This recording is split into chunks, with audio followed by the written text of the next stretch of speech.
Jonathan Bailey é eleito o homem mais sexy do mundo. Jojo Todinho pode ser expulsa da faculdade de Direito. Jonatas Faro pode ser preso por não pagar pensão. Barraco no Miss Universo que acaba em bate-boca de misses. Alunos tentam matar professora com brigadeiro envenenado. Marcela Tomaszewski anuncia que finalmente se separou de Dado Dolabella depois de muita confusão. Essas e outras no nosso semanal Rolim de Notícias agora no ar.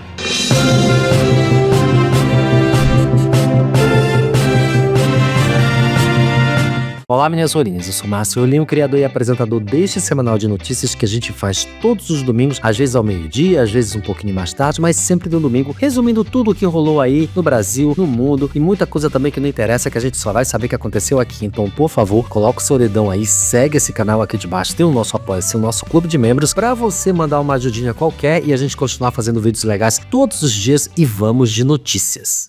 PDL do aborto. Pois é, começando sempre com o nosso bloco de assuntos políticos, a semana foi abalada com a Câmara dos Deputados que aprovou, nessa quarta-feira agora no dia 5, o projeto que suspende a resolução número 258 do Conselho Nacional dos Direitos da Criança e do Adolescente, que estabelecia aí diretrizes para o acesso ao aborto legal por meninas e adolescentes vítimas de estupro. O texto recebeu 317 votos favoráveis e 111 contrários e segue agora para análise do Senado. A medida anula orientações votadas a garantir a escuta qualificada, sigilo e encaminhamento adequado às vítimas, fragilizando a rede de proteção em casos previstos pela legislação brasileira, que sim permite o aborto apenas em situação de risco de vida da gestante ou feto anencéfalo. Em outras palavras, a criança que acaba engravidando será obrigada a ter esse filho, não receberá assistência especializada e não tem direito a sigilo da sua identidade, normalizando o que a Damares Alves fez em 2020 com uma menina de apenas 10 anos de idade, grávida e vítima de estupro, porque a criança iria receber o direito sim de interromper essa gravidez. A resolução havia sido publicada em dezembro de 2024 após consultas com os órgãos públicos e entidades da sociedade civil e buscava uniformizar o atendimento de crianças e adolescentes em situações de violência sexual, um público especialmente vulnerável. A revogação foi articulada por parlamentares e conservadores ligados ao deputado Luiz Gastão do PSD, que é presidente da Frente Parlamentar Católica. Óbvio. Gastão afirmou que o texto violava o direito à vida e que a resolução dava autonomia incompatível com a legislação civil. Sabe-se lá o que significa, apesar de o documento seguir as normas do Ministério da Saúde e tratados internacionais de direitos humanos. A aprovação é uma violência contra a defesa dos direitos das mulheres, da infância e de profissionais da saúde e é um retrocesso grave na proteção de meninas vítimas de estupro. O tema retoma uma ofensiva legislativa conservadora que, nos últimos anos, tenta restringir direitos sexuais e reprodutivos garantidos desde a década de 1940. O Senado deve definir se mantém ou derruba a decisão nas próximas semanas, em meio à pressão de movimentos sociais e ao debate em curso no Supremo Tribunal Federal sobre a descriminalização do aborto até 12 semanas. Prefeitura de Nova York. Olha só que coisa, Nova York elegeu-se agora nessa terça-feira, dia 4, Zohran Mamdani como novo prefeito em uma eleição muito movimentada. O jovem do partido político democrata se torna o primeiro muçulmano e o mais jovem prefeito da história da cidade. Autodeclarado socialista, conhecido pela postura crítica em relação ao governo do presidente Donald Trump, Mamdani consolidou aí a sua vitória na cidade natal do próprio republicano, mesmo diante das tentativas de interferência e das ameaças de retaliação por parte do próprio Donald Trump. Durante o discurso de comemoração, o jovem socialista e muçulmano mandou um recado ao Donald Trump. No coração do capitalismo, sem medo de dizer o que acredita e sem baixar as suas bandeiras, o novo prefeito prometeu inaugurar uma geração de mudanças e que pretende rejeitar as políticas federais. Assistam. So Donald Trump, since I know you're watching, I have 4 words for you. Turn the volume up. We will hold bad landlords to account because the Donald Trumps of our city have grown far too comfortable taking advantage of their tenants. We will put an end to the culture of corruption that has allowed billionaires like Trump to evade taxation and exploit tax breaks. We will stand alongside unions and expand labor protections because we know, just as Donald Trump does, that when working people have ironclad rights, the bosses who seek to extort them become very small indeed. New York will remain a city of immigrants, a city built by immigrants, powered by immigrants, and as of tonight, led by an immigrant.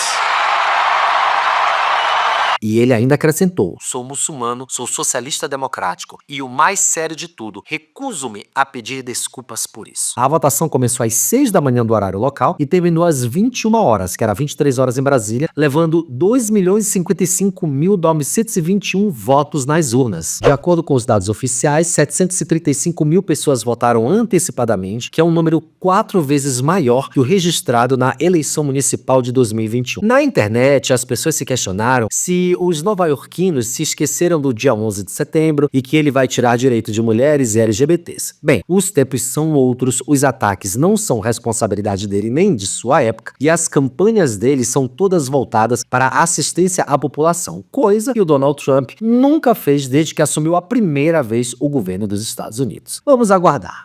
Bananinha versus Nicole. O deputado federal Eduardo Bolsonaro do PL compartilhou na rede social X uma publicação que acusa o também deputado Nicolas Ferreira do PL de querer se livrar do ex-presidente Jair Bolsonaro, disse a publicação. A briga na direita que todos estão vendo é simples. Nicolas quer se livrar de Bolsonaro de vez. Ele está liderando uma dissidência e vários políticos mais jovens estão com ele. O problema? O de sempre. Temos que nos descolar do Bozo sem perder o eleitor. Eles querem continuar sendo eleitos pelos bolsonaristas, mas não querem mais prestar contas ao Bolsonaro. Eu adoro que ele chamou o próprio pai de Bozo. Essa não é a primeira crítica pública feita pelo Eduardo ao colega da casa. Em julho deste ano, o parlamentar disse que era triste ver a que ponto o Nicolas Ferreira chegou. Já o relatório da Polícia Federal, que embasou o indiciamento de Bolsonaro e do filho Eduardo por coação, apontou que o deputado federal compartilhou com o pai várias críticas aí ao correligionário nesse mesmo mês. Segundo a investigação, as mensagens foram enviadas em 17 de julho por meio de WhatsApp. Eduardo encaminha 2 links do X que, de acordo com a PF, remetem a críticas a Nicolas pela ausência de divulgação de manifestação em apoio ao ex-presidente. As publicações também fazem menção a uma suposta tentativa de descolar a imagem de Nicolas do ex-mandatário, ou seja, separar aí o Nicolas do Bolsonaro, né? Enfim, o que a gente espera é que os dois se quebrem no soco.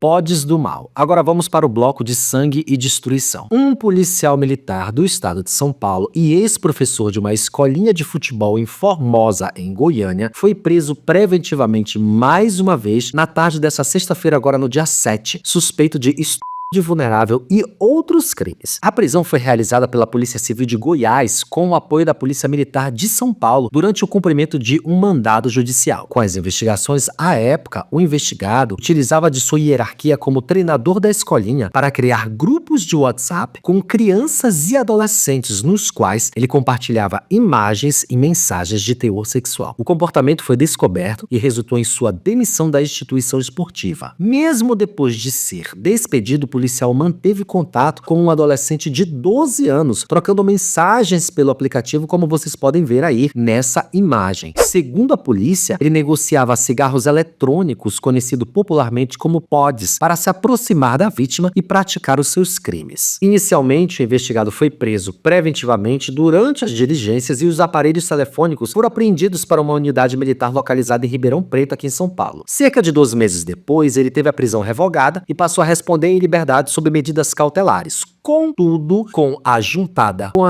de provas ao processo, a justiça determinou novamente a sua prisão preventiva, que foi cumprida em uma unidade militar paulista. Após os trâmites legais, o policial foi recolhido a um presídio militar na capital de São Paulo, onde permanece à disposição do Poder Judiciário.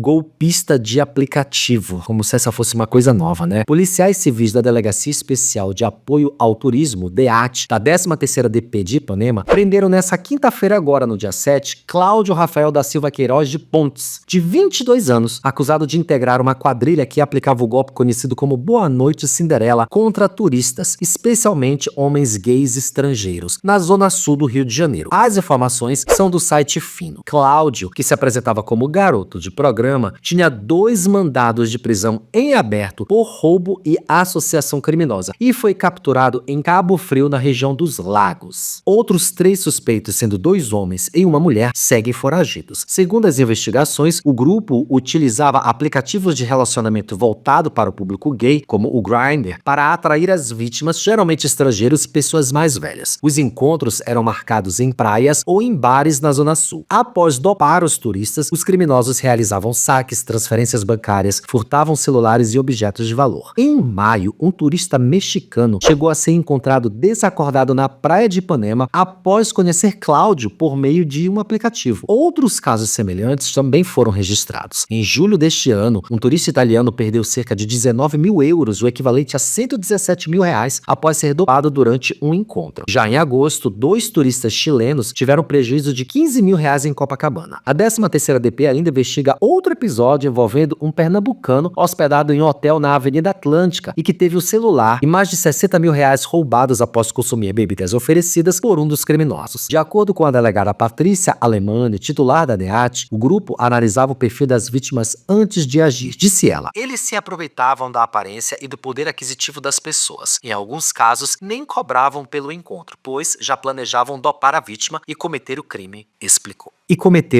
A polícia segue em busca dos demais integrantes da quadrilha. Cláudio será transferido para a cadeia pública de José Frederico Marques, em Benfica, onde passará por audiência de custódia. Tarado das calcinhas. Uma câmera de segurança instalada em apartamento na cidade de Patos de Minas, em Minas Gerais, flagrou a atuação de um suposto stalker. A moradora instalou os aparelhos após perceber que calcinhas estavam sumindo de seu guarda-roupa e confirmou as suspeitas de que um vizinho dela estava furtando as suas roupas íntimas. Assistam o vídeo.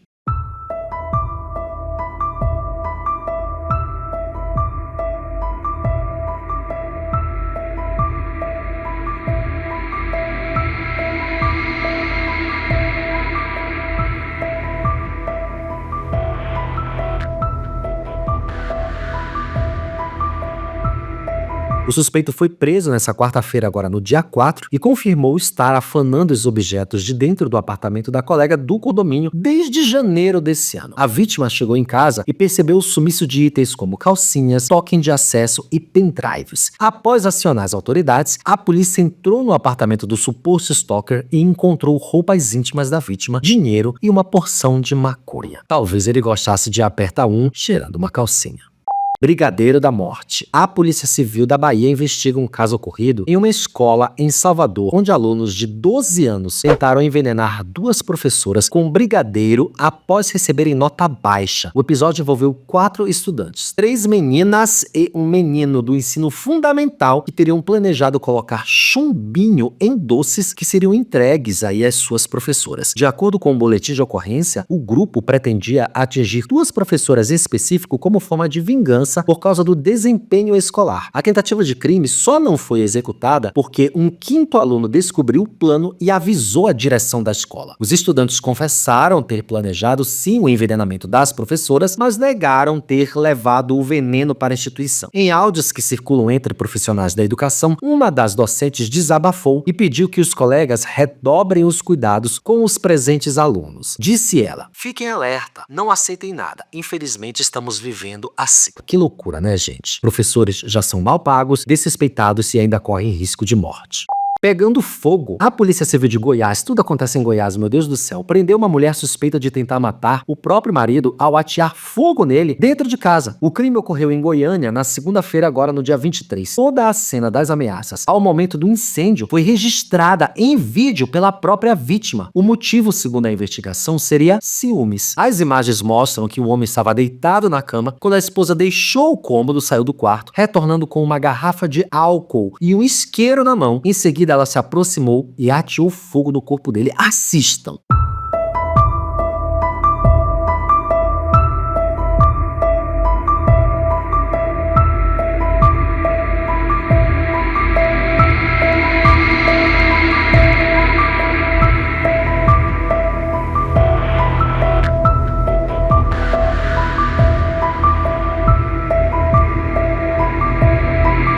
O homem se levantou desesperado e saiu correndo pela casa enquanto as chamas se espalhavam pelo seu corpo. O casal vivia junto há 16 anos e eles têm 2 filhos. A denúncia do caso foi feita pelo irmão da vítima, que procurou a delegacia mais próxima. Segundo os agentes, ela já estava com as malas arrumadas para fugir. A suspeita foi presa em flagrante. O homem continua internado devido à gravidade das queimaduras de 2º e 3º graus, principalmente nas mãos e no tórax. Durante o interrogatório, a suspeita negou que tivesse a intenção de matar o companheiro e ela ainda afirma que ela queria apenas assustá-lo. No hospital, a vítima informou à polícia que a esposa realmente pretendia sim matá-lo e apresentou um vídeo e que mostra o momento das agressões. Muito importante que ele tenha gravado tudo, né? Conseguindo gravar com o corpo pegando fogo. Ele relatou ainda que há cerca de 4 anos já havia sido ferido por ela com uma faca e que planejava assim se separar dessa esposa. Durante a audiência de custódia, o Ministério Público de Goiás pediu a manutenção da prisão da mulher.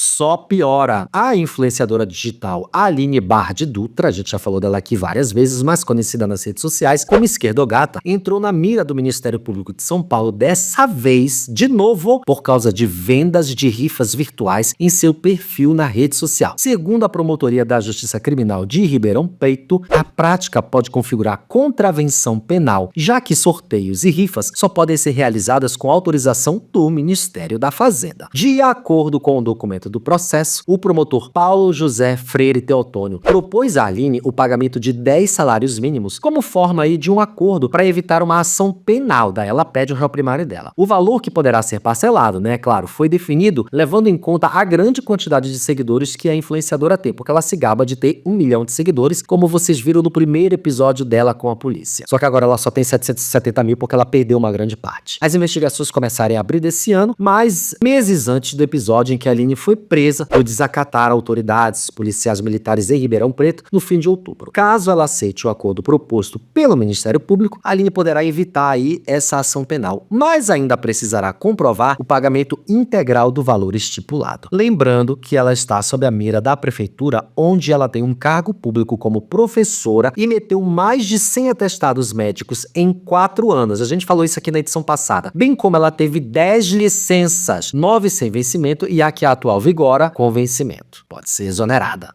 Expulsa da faculdade. Agora vamos para o bloco de celebridades, que é o que a gente está sempre mais esperando no domingo. Colegas de sala de Jojo Todinho, da turma de Direito da Estácio de Sá, registraram um boletim de ocorrência contra a influenciadora na noite dessa quinta-feira, no dia 5, sob a acusação de crime de injúria.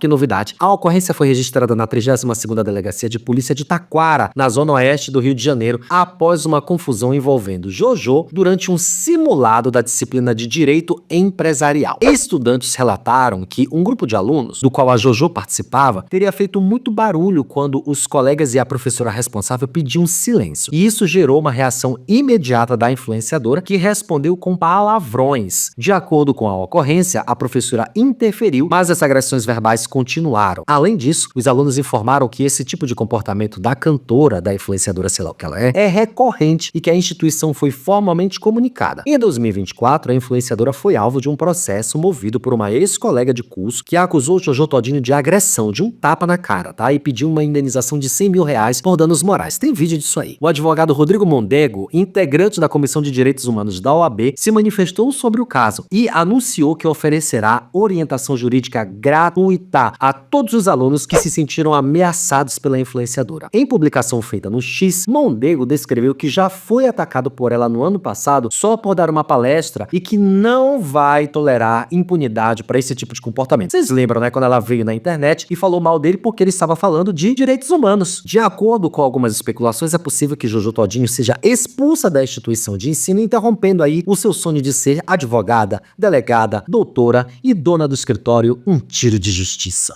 Paga a pensão. O ator Jonatas Faro foi intimado judicialmente pela 2ª Vara de Família da Barra da Tijuca, no Rio de Janeiro, e corre o risco de ser preso. Ele acumula uma dívida de mais de R$370 mil em pensão alimentícia. Segundo a lei, caso Jonatas Faro não cumpra as determinações, ele pode ter as contas bancárias bloqueadas e corre o risco de ser preso sim. Após a decisão judicial executada no fim de setembro, o ator recebeu 2 prazos para realizar efetuar o pagamento. Caso ele não efetue o pagamento e pague a dívida, ele será punido com multas que elevam o valor e a justiça pode transferir os valores diretamente da conta dele para a conta judicial do processo. Além disso, caso não haja dinheiro em conta, o próximo passo é a penhora de seus bens, como os veículos, os imóveis ou até o desconto da parte do salário do devedor. A última consequência seria a prisão civil, na qual Jonatas Faro pode ficar detido entre 1 e 3 meses.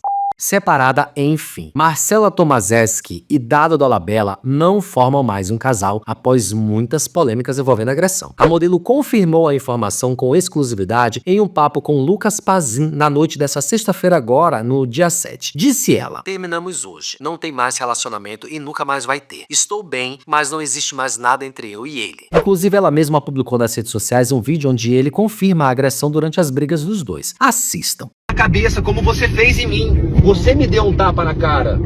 Eu te afastei pelo pescoço para você sair de perto de mim.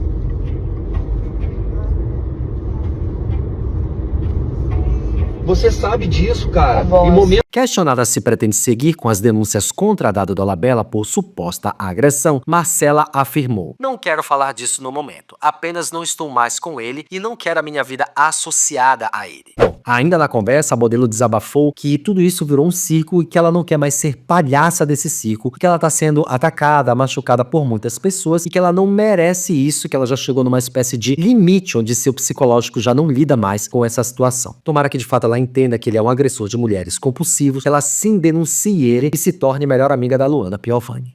Armário da dor. O ator Anderson Miller fez um desabafo nas redes sociais após receber diversos ataques por expor o relacionamento de 21 anos com o médico Paulinho. Antes disso, o ator havia se emocionado em uma entrevista ao comentar aí os anos em que escondeu o casamento por medo do julgamento do público e de trabalho, entre outras coisas. Disse ele: "Se minhas lágrimas incomodam, o problema não é meu, e sim de quem ficou incomodado. Depois que a entrevista foi ao ar e a emissora publicou em suas redes sociais, eu recebi uma chuva, ou seria uma tempestade, de agressões gratuitas, sem o menor cuidado com as palavras colocadas na página citadas aqui." O Anderson Miller ficou muito conhecido aí por interpretar o Abel, o marido da Norminha, da Dira Paz, na novela Caminho das Índias. Um barato, um casal impagável. Durante a participação no programa Companhia Certa, do Rony Von, querido, que chorou ao lembrar o relacionamento dele de longa data, ele disse: "Na minha geração, a gente não tinha o direito de assumir absolutamente nada. Estamos juntos há 21 anos. Ele é o meu porto seguro, o que me faz viver e ter ânimo." Sorte e que bom que ele se livrou desse armário. A gente tá aqui para dar esse apoio sempre.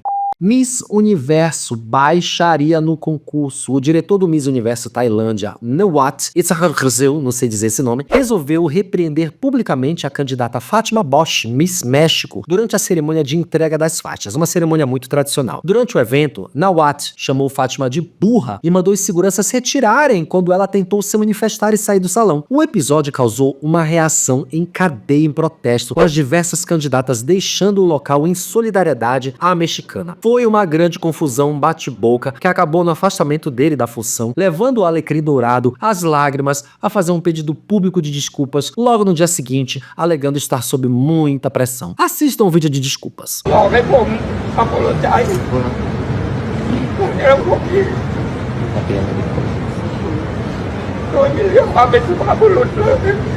A organização anunciou restrições imediatas à participação de Nawat nas próximas etapas do concurso, além do envio do novo CEO global, Mário Búcaro, à Tailândia para supervisionar os eventos restantes e reforçar o protocolo de conduta. A própria Miss México, Fátima Bosch, se pronunciou após o incidente, mas toda a baixaria, a discussão, o desenrolar dessa história, os detalhes, os pormenores, eu peço que vocês assistam no canal do João Sartre, onde ele debulha essa história com os vídeos dos acontecimentos e muitos mais comentários, tudo que ele é especialista em dizer, porque ele é o nosso missólogo aqui do canal, tá passando a thumbnail do vídeo dele aqui. Corram lá para ver logo depois daqui.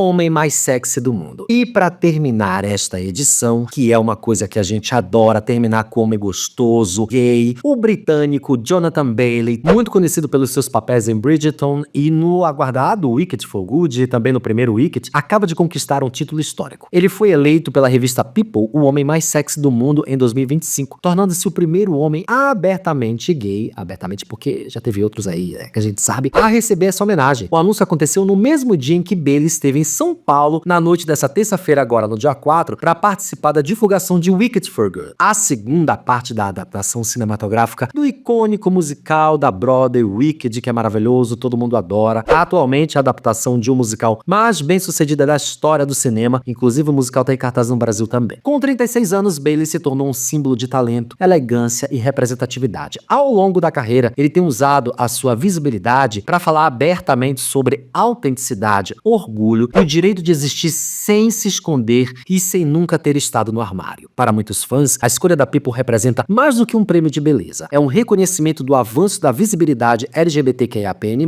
em Hollywood. Mais do que um homem mais sexy do mundo, Jonathan Bailey é símbolo de uma masculinidade livre, sensível e orgulhosamente gay, e um grande de um gostoso que a gente adora. Ele é o típico mocinho até o dia que ele fizer um vilão, e a gente também vai se apaixonar muito por esse vilão. Muito obrigado para quem chegou até aqui o final dessa edição. Coloca o seu dedinho aqui, segue o nosso canal porque tem vídeo todos os dias e agora tem várias mudanças, transformações no canal que vocês vão acompanhar ao longo da semana. Aqui debaixo tem o nosso Apoia-se e também tem o nosso clube de membros. Tornem-se membros, hein? Porque muitas coisas boas que vem por aí é exclusiva para membros. E eu vou deixar bem aqui do ladinho passando o último rolinho de notícias para você continuar maratonando no canal. Um grande beijo e até o próximo. Tchau!